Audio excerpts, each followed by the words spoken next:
What is up, Squared Nation? Welcome back to No Counters, No Combos. Today, I'm late, by the way, but everybody's kind of done one of these videos. We did have an announcement yesterday with the ban list, but I kind of wanted to put my 2 cents out there, and I kind of wanted to give everybody my opinion on why this happened. Real quick, shout out to all those who are on top of their game and make videos at the appropriate release time. So Egman, World TCG, Aandroidd, Sensu Pop, Takeover Gaming, Double Briticles, Saiyans. There's so many people out there that make these videos when they matter. I'm always late to the game, but at least you guys have a good place to go to when you want to get your information on the spot. So I'm not going to really go over what's been banned or limited to too much. I'm just going to give my reasoning behind why and why certain things are missing from this ban list. So obviously Minus Killie Zone, long story short, it just simply takes interaction away from the game. Your opponent cannot counter or defend your strategies. So moving forward with all of these new preemptive strikes essentially coming out for all colors, they want to make sure that they have an avenue of being played successfully. So that's why Killie Zone just has to go. It's overtuned. It does too much.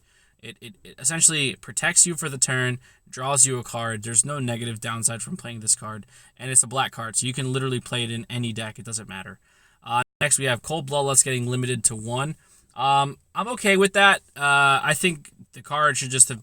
There's not really a yellow counterplay that's coming out in Set 7.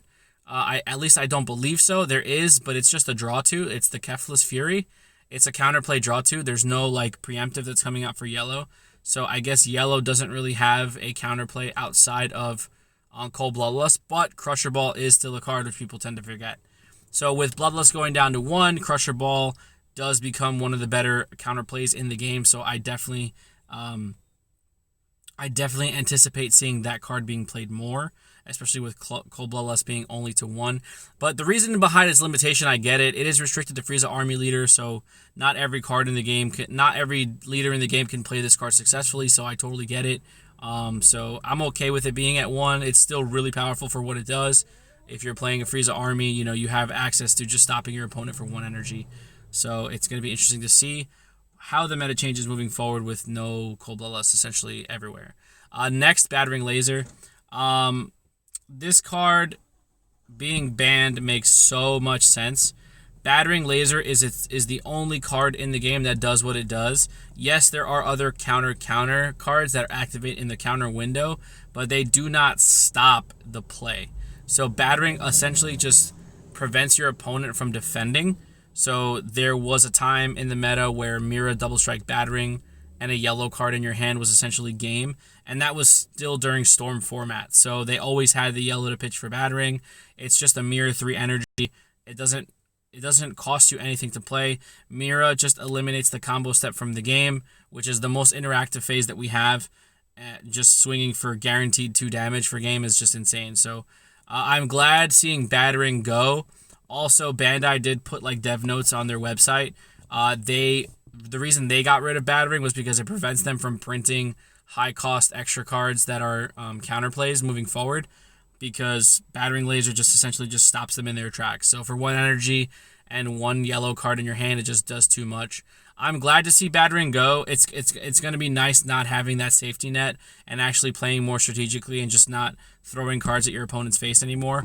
And also it does cost for more interaction, which I'll get to after we talk about the last card. So Shugesh. So everybody's reasoning for Shugesh is 50-50. Obviously Cronoa does exist, but I think Bandai hit it right on the head. Forcing you to play Cronoa in a best of 1 to have access to negate Shugesh just doesn't seem right. It kind of limits your deck building potential. And yeah, it's only 2 out of 48, but in a game where you start with 6 cards in hand, you have 8 life and you have 2 Cronoas, you're already committing 16 cards. So your variance for the next 34 cards or 24 cards, I guess it would be 34 cards. For the next 34 cards is just meh, 2 cards does go a long way in a game that's heavily resource-based and does draw a lot. So it's going to be interesting to see what people decide. I mean, Shugesh was just too good at what it did. It brought in a 3-drop Saiyan for nothing. All you had to do was be at 4 life. So Path to Greatness, which is a big complaint in the community right now, that it being too good at what it does, was a Shugesh target. You bring Path in, you tap a creature, you draw a card, it has barrier, and it goes into your Height of Mastery play. So now that Shugesh is gone, it's going to be interesting to see how the Broly Height of Mastery decks or the Victory Strike decks evolve over time, as far as not having access to this amazing super combo. And Bandai also did mention, moving forward, it limits their design space. They have to be very careful when they design 3-drop Saiyans moving forward. And Set 7 is introducing a ton of new Saiyans. So it's going to be interesting to see how that interacts in the meta. There are better super combos than Shugesh for yellow. It's not like they just completely killed the color. Jocko is a good super combo. If you want to play Lineage and be cute, you can play Pan, which ironically still does get affected by Cronoa. So, Zangia is a super combo as well. So there are other yellow super combos. It's not like Shugesh is the end-all, be-all, but it definitely slows people down, not being able to just free play something. In a game that's resource management heavy, playing stuff for free is just too overpowered in my opinion. So that's pretty much my thoughts on the ban list. There was an errata to one of the 2-drop Paragus from the anniversary box, which protects the field cards or the cards on the battlefield from your leader as well. So that's not that big of a deal. But what I wanted to specifically talk about were 2 cards that, in my opinion, were missing or were targets on this ban list. The first one I want to talk about is Path to Greatness. So for a long time, people complained about Path to Greatness just being too good at what it does. For 3 energy, you bring it down, you tap a creature, you draw a card, it has 19k, it has barrier. It just does too many things, and then it opens up your play into your win con, which is Height of Mastery, tap your opponent's energy, awaken, untap 2, play 1 for Victory Strike, and then have 1 open for Battering. That just seemed like the GG of GGs. So I was one of those people that was okay with Path to Greatness getting banned, but now that Battering is gone and Shugesh is gone, they are making more cards that have interactions with Path to Greatness. Like each color is getting a preemptive strike essentially, so your opponent really can't tap out for Path to Greatness on 3 successfully without not worrying about a counterplay. So I'm okay with that. I definitely see the trade-off there. Shenron decks don't really take too much of a hit because they can always World Peace. But if you preemptive strike the World Peace and then they hard cast the Path to Greatness, they won't have enough energy to go into their combo in the same turn. So you're just going to have to play a little more strategically. When you sit down against a yellow leader, just assume they're playing Victory Strike or Height of Mastery from Path and just play more defensive.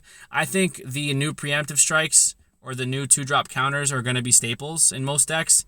Probably at least 2 main boarded and maybe 1 or 2 sideboarded. I don't know. It depends on how the meta shifts. But we're going to see definitely a huge change. And I definitely think that not so much a slower meta is ahead of us, but a more impactful meta. I think turns are going to be more impactful, and there's going to be more interaction between players, which is really, really good, because a lot of people have been complaining about that for quite some time. So that's the first card I wanted to talk about, Path to Greatness not being on here. And then the second card I wanted to talk about, everybody's favorite, Gogeta Hero Revived, or Gogeta 7. This card probably needed some type of a limitation. For 5 energy on a Union Fusion, you essentially just reset your opponent's hand, and if they don't draw the negate, they lose. You couple that with the Shenron ultimate of giving it triple attack, and then the 4-drop Shenron giving it critical. It doesn't feel good. It feels bad. So, however, the reason I think Gogeta 7 wasn't touched is because they're printing counter cards in set 7 that can activate from the drop area. So you don't necessarily lose if you have a drop counter available for activation. You have to be nice and have it there, but I think, especially for burst leaders, like especially the new Red Gohan leader that's a burst leader, I think Final Guardian is going to be probably the main negate that you play in that deck, just because you can activate it from the drop area. So I think Bandai is kind of taking a chance on these new drop counters to see how they interact with Gogeta 7. But I will tell you for 100% a fact, if Gogeta 7 is still a problem in set 7 meta, it will definitely get addressed by set 8. Like, if these drop counters are not enough to deal with Gogeta, then it definitely has to go by set 8, or it doesn't make sense for that card to continue to exist, because it has deflect, it has barrier, there really is no other way of interacting with it except for Mutato, but then that limits you playing yellow, and now you don't have battering anymore or Shugesh, so it's like, why even play yellow? Just play the new drop negates or drop counters, and see how it goes. So hopefully better days are ahead of us. I do agree with this ban list.